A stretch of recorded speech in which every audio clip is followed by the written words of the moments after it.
5 personalidad na sangkot sa maanumalya-umanong flood control projects ang itinuturing ng protected witnesses ng Department of Justice.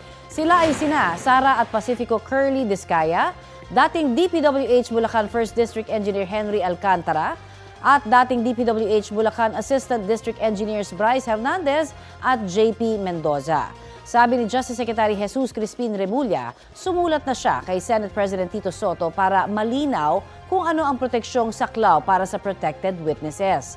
Paglilinaw ni Remulla, iba ang protected witness sa state witness.